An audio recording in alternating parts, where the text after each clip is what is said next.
What's up, guys? Welcome back to the Glory UGA podcast, the podcast designed for all of you diehard George fans out there. So go ahead, y'all. Subscribe, turn those notifications on. You don't miss any of the content we have coming your way throughout the summer leading into the 2025 season because it is truly designed for all you guys out there, all you diehards. So subscribe, like, comment, get that conversation started, guys. Let me know what you think about today's episode. I'm sure you guys have a lot of thoughts on that. And for full episodes of our show, check out the Glory UGA podcast wherever you get your podcast. But all right, guys, last week, right here on this very show, I did an episode addressing some of the post-spring college ball rankings that have been coming out in recent weeks, last month or so, that I felt and still feel were egregiously low on Georgia. Guys like Joel Klatt having Georgia at number 8, which is low, but not as low as Josh Pate. Josh Pate said, hold on, buddy. I'll do you one better. I got Georgia at number 11. So I looked at those rankings, looked at what they said and how they defended those rankings,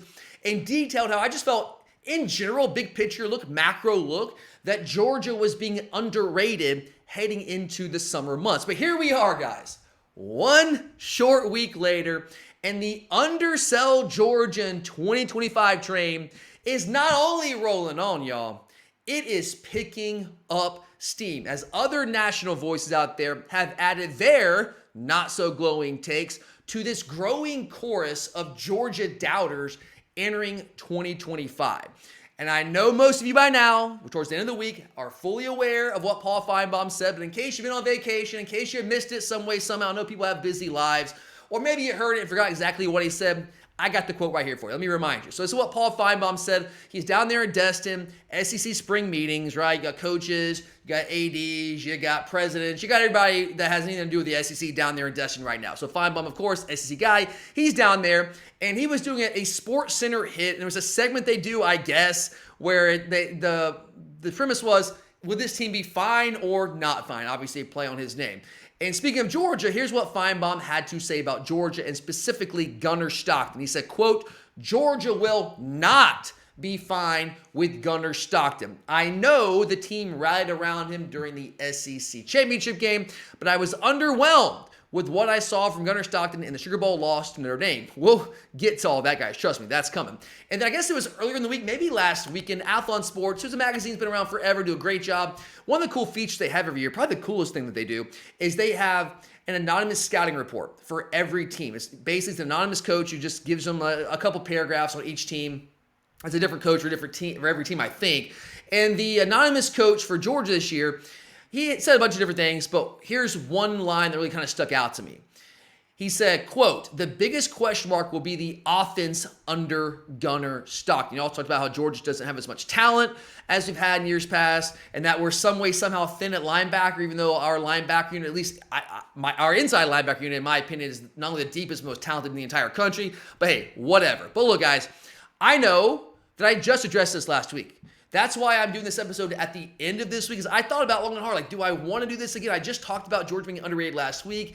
Am I hitting this too hard? Does anybody want to hear me talk about this again?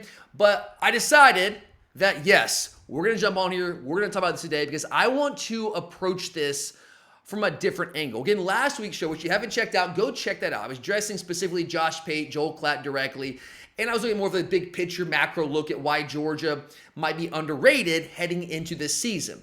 But today, I want to look at this a little bit differently because all of those out there questioning Georgia in a way that they really haven't, quite frankly, in the last like 5 or so years, guys like Josh Pate, guys like Joel Klatt, guys like Paul, whoever, right? They can say all they want about like ancillary issues, run game issues, the offensive line issues from a year ago, defensive losses to the NFL draft, the transfer portal eating into our depth. They can dress up however they want because all those things are true to a degree. Now, their takes on those issues lack context, like I laid out in the episode last week. So again, go check that out if you missed that. They can dress it up however they want to. But after this week, it is now becoming increasingly clear to me what is at the root of all this Georgia doubt heading into this new season. At the core of it, guys, is a general lack of belief in quarterback Gunner Stockton. In the absence of belief that Gunner is the type of quarterback that Georgia can win a national title with. Those who cover college football, guys, at least on a national scale, I mean, we all know what rival fans think, but like whatever. Like they always have their thoughts, whatever. But the people who cover Georgia football or cover college football on a national scale, they simply don't look at Gunner Stockton as a guy who's on the same level as, I don't know, quarterbacks like Arch Manning, Drew Aller at Penn State, Garrett Nussmeier at LSU, Cade Klubnik at Clemson, who's been around for a while now, or even DJ Lagway, right? Think about DJ Lagway. This is a guy that came in, played a couple games last year, looked good, and you could see the flashes, but also wasn't great all the time. But he was clearly a big reason. If you go back and listen to Josh Pace's episode where he was doing his post-spring rankings, which I went back, because if I'm going to criticize you, if I'm going to take issue with what you say, I want to know exactly what you said. And it's clear that DJ Lagway is a big reason why you have Florida ahead of Georgia. Yes, if you missed that, Josh Bay had Florida a couple spots ahead of Georgia in his post-spring rankings because he believes in DJ Lagway in a way that he just quite simply does not believe in Gunner Stockton. So when you hear things like that, I'm the kind of guy that I'm looking to understand. Like, I want to know why. All right, that's what the question that comes to my mind. I'm not instantly like, oh my God, you're an idiot. My question is like, why? Where is that coming from? I want to understand. I'm not a reactionary type guy. If you know me, I'm a lover. I'm not a fighter. Everyone has opinions. Sometimes those opinions are right. Sometimes they're wrong. We all get things right. We all get things wrong. So my approach here was like, okay, where is this coming from? Trying to wrap my head around these ideas that Gunner Stockton is just not a guy that Georgia can win with. And here's what I've come up with, guys. Like I put a lot of thought in this. I think when these people look at Gunner Stockton, when anonymous coaches look at Gunner Stockton, when Josh Pate looks at Gunner Stockton, when Joel Klatt, when Paul Finebaum, when all these national guys, if you want to call Finebaum a national guy, when they look at Georgia and they look at Gunner Stockton, first off, they see a guy in Gunner who is, let's just be real, he's lacking in elite NFL traits. Like, we can all own that. We can admit that. A guy's 6'1", not the shortest guy out there, not Stetson Bennett height, but also not, prototypical 6'4", 6'5" kind of guy, right? Quarterback, that's a good arm. Gunner's got a good arm, but not an elite arm, right? He's a good athlete, but not an elite athlete. A good runner, but not an elite runner.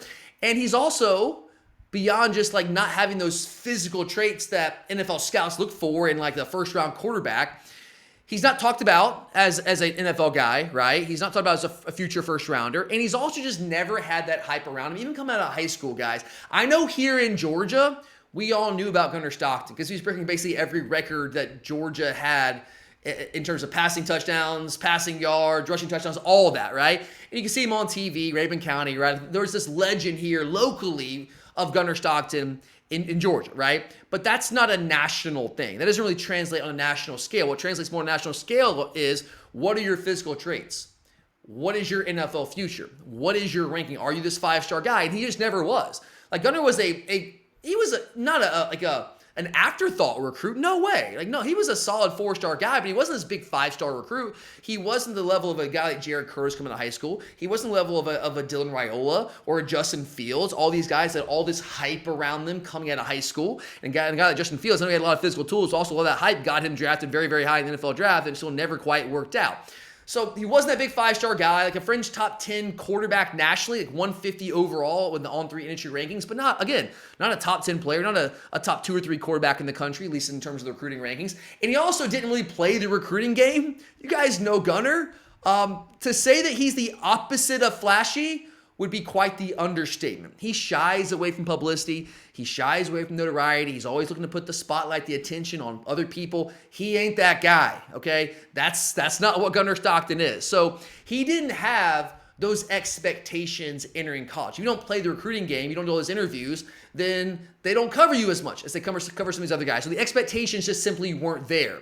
And then he gets to Georgia, and the guy sits for essentially 3 years.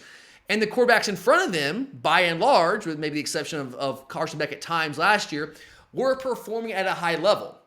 We always know the backup can be the most popular guy on the team when the starter isn't performing at a high level, when he's not getting the job done. But Stetson Bennett was getting the job done. Gunner Stockton, or Carson Beck, at least in 2023, got the job done. At times in 2024, got the job done. So there wasn't this clamor for the backup, like, oh my God, like, you got to get this guy in there. So that's what I think, by and large, these people who are down on Gunner, who are doubting Gunner, and by extension doubting Georgia, I think that's basically what they're basing it on. And look, again, I'm a lover, not a fighter.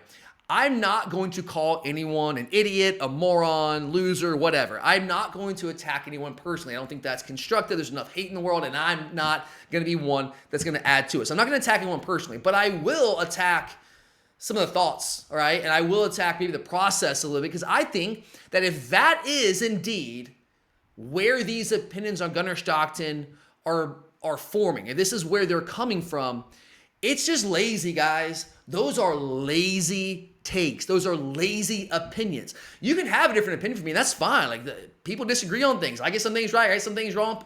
Same for everybody, right? But what I don't love is when your opinion is that lazy. Because that's what this is, guys. It's wildly lazy. It's that, and it's ignorant. And it's not a personal shot. It's ignorant in the truest sense of the word. These people just don't have enough information when it comes to Gunner Stockton to really operate off of. And look, you know, guys, I'm going to own this. I'm not going to bury my head in the sand here.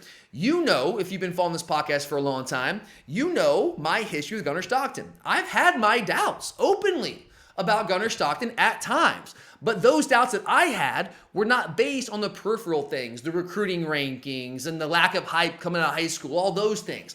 My doubts of Gunner Stockton at times previously in his career at Georgia were based on what I saw with my own two eyes at actual Georgia football practices. I know, novel concept. Go to a Georgia football practice and actually watch the guys perform.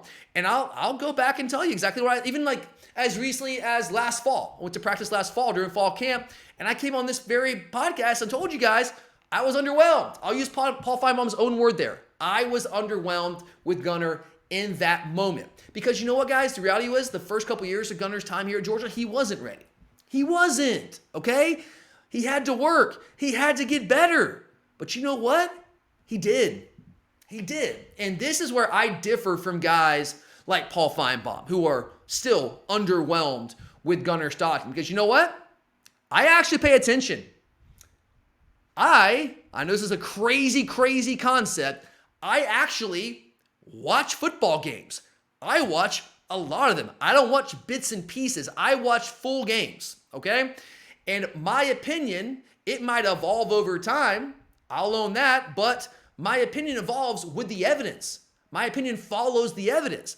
And if you ever wonder why these guys who cover college football for a living, guys like Paul Finebaum and Josh Pate and Joel Klatt, look, guys, when you put as many opinions out there as they do, you're not going to get them all right, okay? You're not. Some get more right than others. But if you ever wonder how some of these guys who cover college football for a living, and I don't bat 1,000 myself, okay? So I understand this.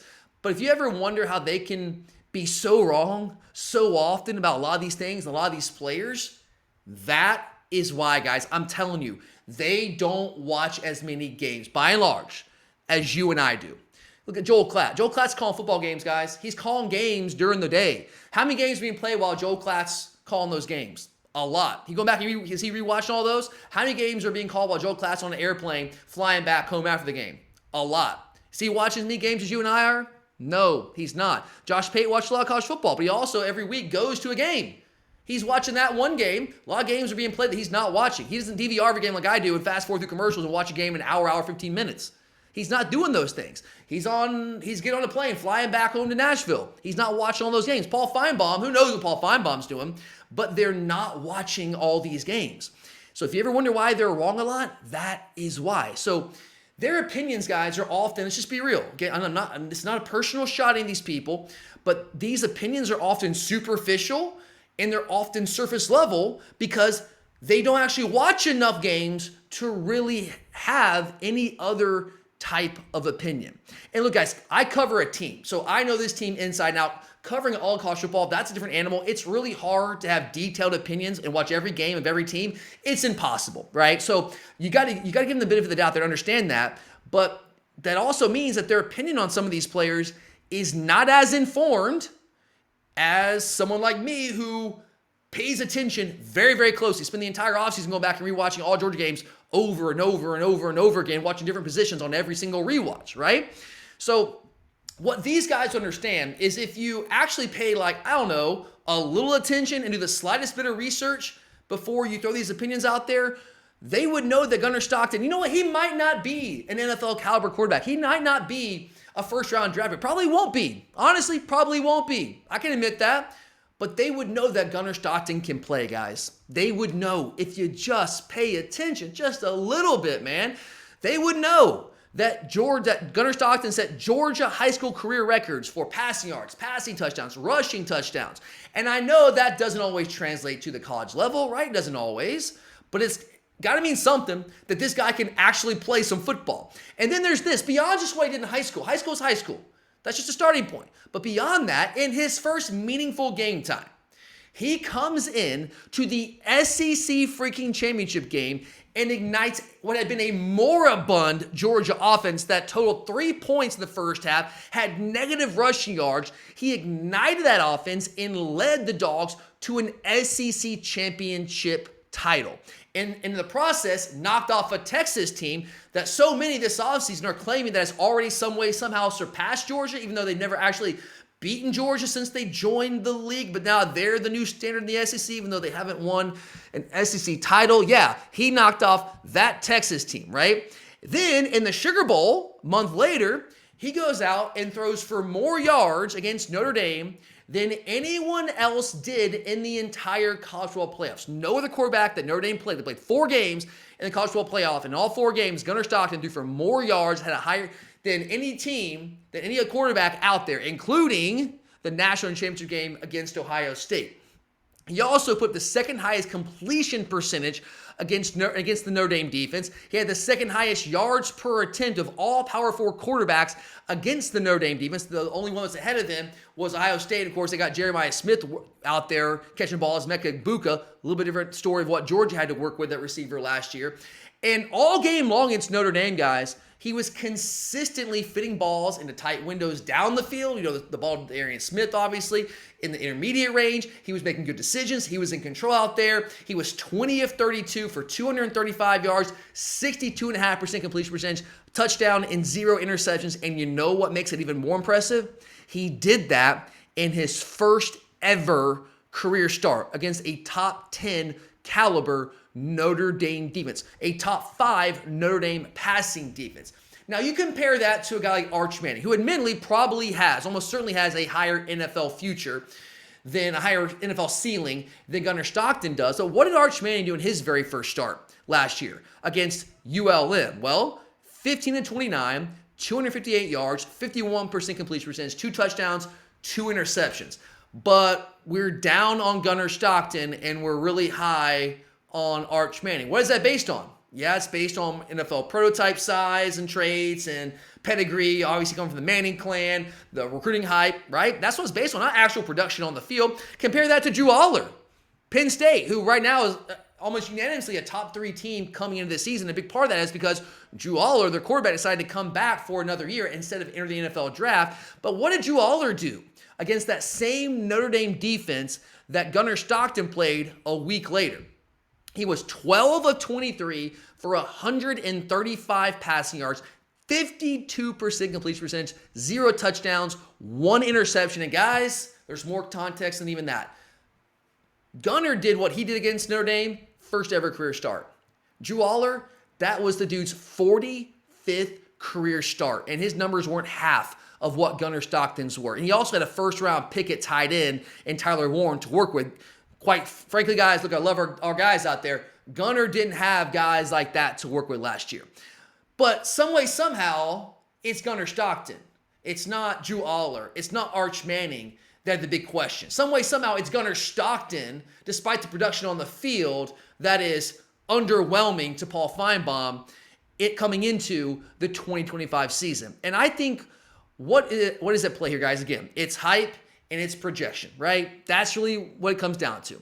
Guys like Manning, guys like Drew Aller, guys like DJ Lagway, they have the hype as we laid out, and they have the projection. They have the NFL tools. These guys are already looked at as NFL dudes. NFL scouts are already drooling over these guys. And Gunner, as we laid out, has never had that hype. Gunner, which I will admit, doesn't have those tools. He doesn't have the type of tools that the Mannings and the Lagways and the Allers have. He probably won't be. It's highly unlikely that he will be as good in the NFL, if he even gets a chance in the NFL, as those guys will. That's highly unlikely. I can admit that. But my question to that would be, why does it matter? Who cares? Who cares? Why does it matter if the production is there at the college level.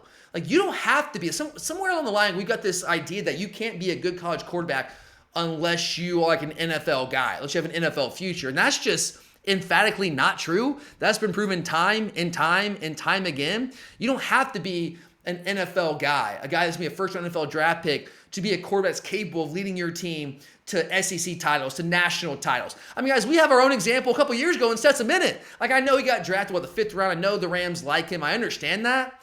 But he's not really, like, he was never an NFL prototype. Like, NFL scouts weren't drooling over Stetson Bennett. It takes a guy like Sean McVay who values the things that Stetson does bring to the table to even draft the guy, right? And keep him on the roster. But what does Stetson do? Dude went out and won 2 national titles. And he's 5'11". Like, dude's shorter than me. He went out and won 2 national titles. He's not going to be an all-time NFL dude. He's not going to be. But you know what? He was a heck of a college quarterback. And in my opinion, the best quarterback we've ever had at Georgia at the college level. I know Matthew Stafford. I get it. Matthew Stafford, great. What he's done in the NFL, sure, is always going to surpass what Stetson did. At the college level, Stetson was better. Stetson was better. Case in point. What about Tim Tebow? I know we hate Florida. I know we hate Tim Tebow.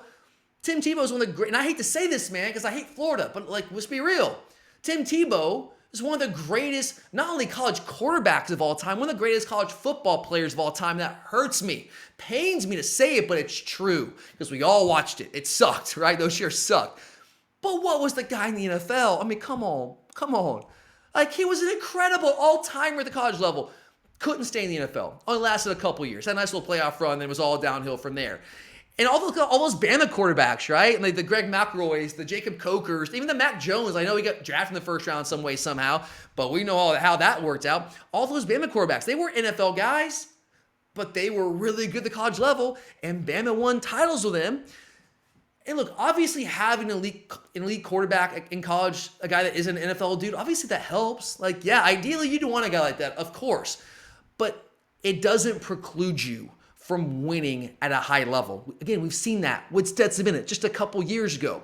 The right quarterback in the right system with the right talent around him, with the right mentality, can elevate his team the way that Stetson Bennett did in 21 and 22. The way that Gunner Stockton did in the second half of the SEC championship game, taking us from -2 rushing yards in the first half to 141 by the end of the game. I know he wasn't running for all those yards. He was a big part of why that was able to happen. And look, guys, Gunner's already shown.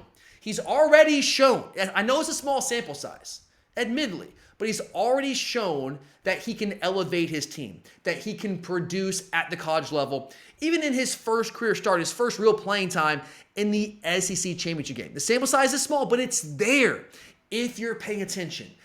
That's the key thing. You just got to be paying attention. And this year, guys, the offense around him is souped up in a way that it wasn't last year. We have weapons at the receiver position, at running back, at tight end that we just simply did not have a year ago. And here's the other thing with Gunner this year. He's going to have the benefit of an entire offseason of being the guy for this Georgia offense at quarterback.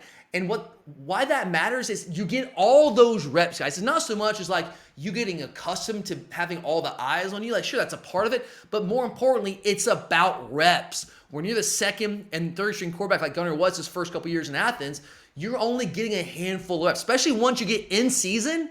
Like, you're just taking a small number of reps, man. There's not as much development that's going on. There's just simply not. But this offseason, Gunner got all those reps with the number one offense. I mean, Puglisi would get some, but there was no QB battle. I mean, come on, guys. Like, you put lip service to it, of course, but Gunner was going to be the guy. So you got all those reps. And here's the thing with Gunner, in my opinion, evolving on him. Every single time I've seen the guy in the past calendar year, he has gotten better. He has improved. He's taken his game to another level. He's shown me something that he'd previously not shown me. He's made me a believer in a way that I wasn't a believer in the previous times I'd seen him. Every single time I've seen him in the past calendar year. Why? Because the dude's a worker. The dude's a grinder. He gets better. He doesn't whine when he's not playing. He just goes out and he got better. And now, with a full offseason under his belt of getting all those reps with the number one offense, there's no telling what Gunner Stockton will be able to do in 2025, where this guy will be able to take his game this season. But something tells me, guys, with the way that he's improved every single time I've seen him over the past calendar year, something tells me that he's going to make the Paul Finebaums of the world and the anonymous coaches of the world eat their words when this season is done and gone. But all right, guys, that's what I got for you today on the Glory UGA podcast. Thank you so much for being here. Again, this channel is for you guys, all you diehard Georgia fans. So if you haven't already, hit that subscribe button. This is the kind of content you're looking for in your Georgia football coverage. Make sure you subscribe, hit those notifications, turn those on, like, comment. Let me know what you guys think. Am I overselling Gunner? Because look, I know my opinion's gone back and forth with Gunner over time, but I base it on evidence, and the evidence I've had most recently tells me Gunner is going to do some big things for Georgia in 2025. I'd love to hear from you guys, but thank you so much for being here. I'm Tyler, and as always, go Dogs!